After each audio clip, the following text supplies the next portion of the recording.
Alright, तो start करते हैं next topic, types of mass transfer. Mass transfer हमारे दो टाइप के होते हैं, एक होता है कंडक्टिव मास ट्रांसफर और एक होता है हमारा कन्वेक्टिव मास ट्रांसफर। अब इनमें डिफरेंस क्या है? कंडक्टिव मास ट्रांसफर में जो मीडियम होता है वो स्टैग्नेंट होता है और कन्वेक्टिव मास ट्रांसफर में जो मीडियम होता है वो हमारा मूविंग होता है। ठीक है, अब अलग अलग देखेंगे, कंडक्टिव मास ट्रांसफर को अलग पढ़ेंगे और कन्वेक्टिव मास ट्रांसफर को अलग पढ़ेंगे। ओके, तो देखते हैं कंडक्टिव मास ट्रांसपोर्ट और मॉलिक्यूलर डिफ्यूजन। सबसे पहले एक एग्जांपल देख लेते हैं। अगर मैं यहां पर दो कॉलम बना दूं और इसमें मैं गैस भर दूं जिसमें ए के 3 मॉलिक्यूल्स हैं और बी का 2 मॉलिक्यूल्स हैं, इसमें भी सेम गैस भर दूं जिसमें ए के लगभग 5 मॉलिक्यूल्स हैं और बी के 2 ही मॉलिक्यूल्स हैं। अब बताओ, यहां पर जैसे ही मैं इसको ओपन करूंगा, तो यहां पर क्या होगा? दोनों में बी के मॉलिक्यूल्स सेम है, कोई डिफरेंस नहीं है, लेकिन यहां पर ए के मॉलिक्यूल्स ज्यादा हैं, तो ए के मॉलिक्यूल्स क्या होंगे? यहां पर हायर कंसंट्रेशन, यहां पर हाई कंसंट्रेशन है ए की, यहां पर लो कंसंट्रेशन ए की, तो ए क्या करने लगेंगे? हायर कंसंट्रेशन से लोअर कंसंट्रेशन की तरफ मूव करने लगेंगे। और यहां पर हमको साफ साफ पता है मीडियम क्या है? स्टैग्नेंट है हमारा। यहां पर मीडियम क्या है? स्टैग्नेंट है। तो जो ए के मॉलिक्यूल्स होंगे वो हायर कंसंट्रेशन से लो कंसंट्रेशन की तरफ जाएंगे। ठीक है, और यही मैकेनिज्म क्या होती है हमारी? मॉलिक्यूलर डिफ्यूजन होती है। तो कंडक्टिव मास ट्रांसपोर्ट क्या हो गया? The transport of molecules from higher concentration to a lower concentration in a stagnant medium occurs by a mechanism called molecular diffusion. ठीक है, तो यहां पर अगर स्टैग्नेंट मीडियम है तो हमारा मास ट्रांसपोर्ट कैसा होगा? कंडक्टिव मास ट्रांसपोर्ट होगा। तो मैं लिख देता हूं एक बार मैंने जो बोला। ओके, तो क्या हो गया definition? The transport of molecules from higher concentration to a lower concentration in a stagnant medium occurs by a mechanism called molecular diffusion।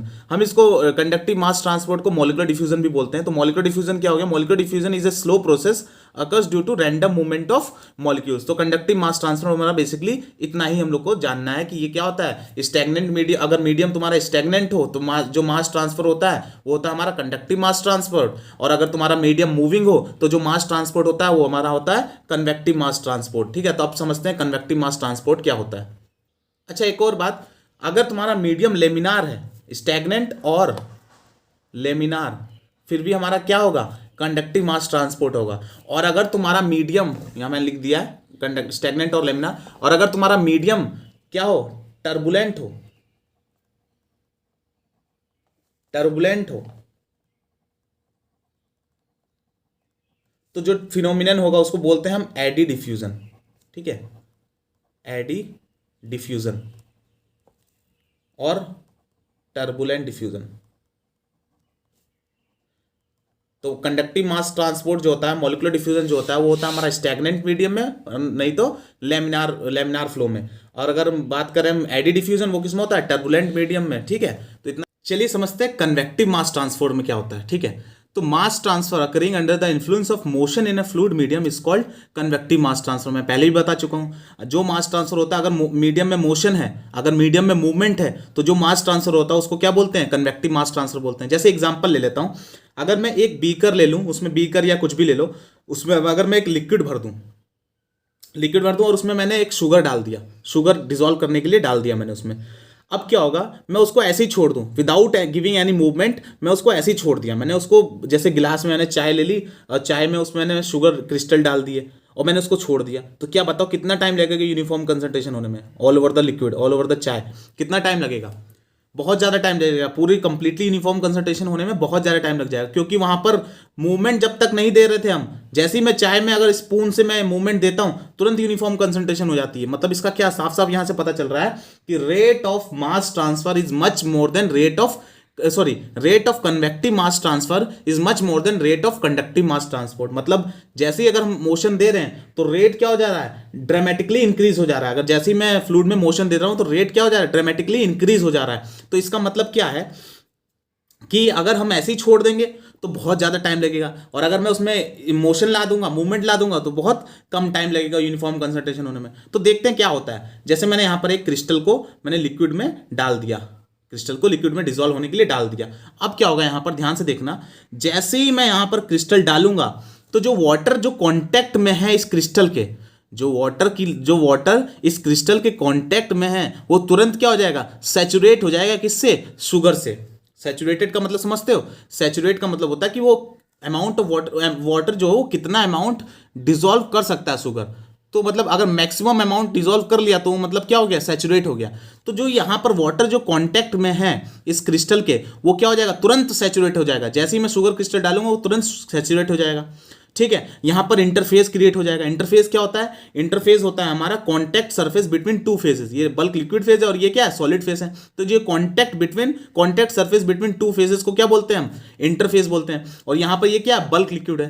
तो अब क्या होगा, अभी तक मैंने कोई भी मोशन नहीं दिया है लिक्विड में, मैं विदाउट मोशन की बात कर रहा हूं। तो यहां पर क्या होगा, जो डिसॉल्व शुगर होगी, जो यहां पर जो डिसॉल्व शुगर होगी वो डिफ्यूज होगी from interface to bulk liquid.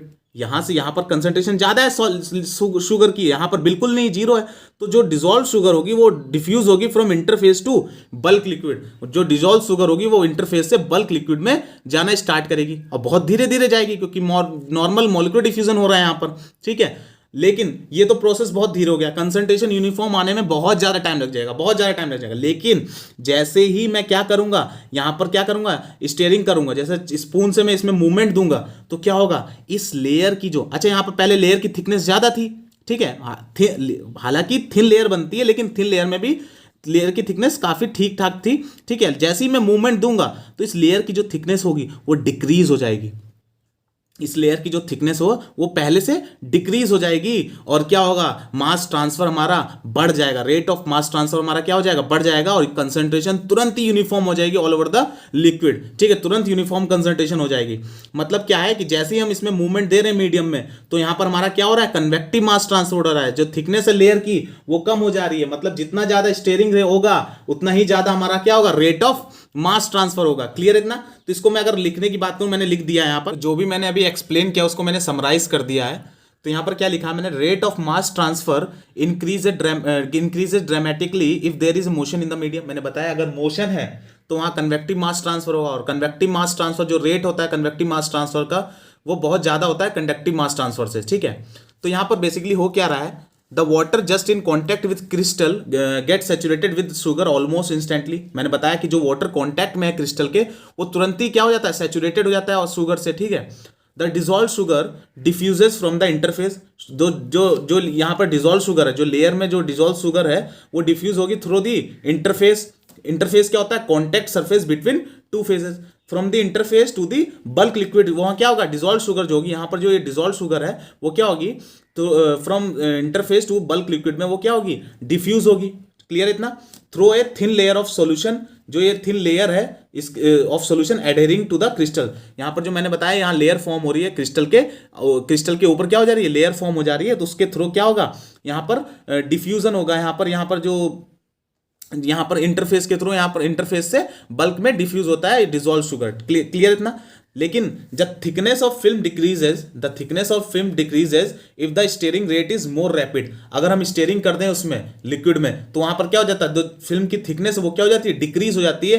And क्यूकर is the rate of mass transfer, और मास ट्रांसफर हमारा बढ़ जाता है। तो इसलिए हमको पता चल गया यहाँ पर कि rate of convective mass transfer is much more than rate of conductive mass transport. Clear इतना। यहाँ पर आई होप क्लियर हुआ होगा अच्छे से, ये एग्जांपल समझ में आया होगा। अब देखते हैं कन्वेक्टिव मास ट्रांसफर के दो टाइप होते हैं। कन्वेक्टिव मास ट्रांसपोर्ट के भी दो टाइप होते हैं, एक होता है एक होता है फोर्स्ड कन्वेक्शन, एक होता है फ्री कन्वेक्शन। उसको समझ लेते हैं। ओके, तो समझते हैं कन्वेक्टिव मास ट्रांसफर के टाइप्स। दो टाइप के होते हैं, एक होता है फोर्स्ड कन्वेक्शन, एक होता है हमारा फ्री कन्वेक्शन। फोर्स्ड कन्वेक्शन क्या होता है, जो मोशन हम फ्लूइड मीडियम में दे रहे हैं, मोशन और flow in the medium is caused by external agency. अगर वो जो उसको हम दे रहे हैं एक्सटर्नल एजेंसी के थ्रू, लाइक पंप, ब्लोअर, तो हमारा जो कन्वेक्शन होगा वो हमारा क्या होगा, फोर्स्ड कन्वेक्शन होगा। फ्री कन्वेक्शन, अगर motion in the medium is caused by difference in density, मतलब ऑटोमेटिक मोशन आ जा रहा है due to difference in density, तो वो हमारा क्या होगा, फ्री कन्वेक्शन होगा। जैसे अभी मैंने शुगर क्रिस्टल वाला एग्जांपल बताया, जैसे ये है शुगर क्रिस्टल, सपोज यहां पर है ना। अब क्या होगा, जो लेयर इस यहां पर है, जो वाटर इस शुगर क्रिस्टल के कांटेक्ट में है, तो यहां पर कंसंट्रेशन शुगर की क्या हो जाएगी, वाटर में कंसंट्रेशन क्या हो जाएगी, बढ़ जाएगी। बोलो, कंसंट्रेशन बढ़ जाएगी तो डेंसिटी बढ़ जाएगी। क्लियर है। कंसंट्रेशन बढ़ गई तो डेंसिटी भी बढ़ गई। और जो यहां पर जो लिक्विड है इसकी डेंसिटी कम है, तो यहां पर बताओ डेंसिटी डिफरेंस क्रिएट हो गया। इसकी डेंसिटी ज्यादा, इसकी डेंसिटी कम, तो यहां पर डेंसिटी डिफरेंस क्रिएट हो गया। अब क्या होगा, ये जो डेंसिटी डिफरेंस के कारण जो ये वाला लिक्विड ये ऊपर जाएगा, ये वाला लिक्विड नीचे आएगा। तो यहां पर भी मोशन हो गया मीडियम में, मीडियम में क्या हो गया, मूवमेंट हो गया। ये किसके कारण हो रहा है, ये due to difference in density के कारण हो रहा है, ठीक है। तो इसको क्या बोलते हैं हम, फ्री कन्वेक्शन बोलते हैं। अगर एक चीज बताओ, अगर मैं शुगर क्रिस्टल को ऐसे रख दूं यहां बॉटम में, तो क्या होगा, क्या होगा, फ्री कन्वेक्शन होगा, नहीं होगा। यहां पर मूवमेंट मीडियम में नहीं आएगा, डिफरेंस डेंसिटी डिफरेंस आएगा नहीं। यहां पर डेंसिटी ज्यादा होगी और बॉटम में कुछ है ही नहीं, तो यहां पर डेंसिटी डिफरेंस आएगा नहीं, तो यहां पर फ्री कन्वेक्शन नहीं होगा, यहां पर फ्री कन्वेक्शन नहीं होगा। इसको अपने आप लिख लेना अपनी भाषा में, यहां पर फ्री कन्वेक्शन नहीं होगा, ठीक है। क्लियर इतना, मुझे मालूम है आप लोग लिखने नहीं वाले, तो मैं लिख देता हूं। The concentration of liquid near the surface of crystal increases as its density increases, ठीक है। कंसंट्रेशन बढ़ेगी, डेंसिटी भी बढ़ेगी, but the density of the liquid below the crystal is less. As a result density difference is created, causes the motion in the medium, free convection occurs. No free convection if sugar crystal is at bottom. मैं reason बता चुका हूं, तो ये हमारा convective mass transfer, इतना ही हमको जानना है, ठीक है।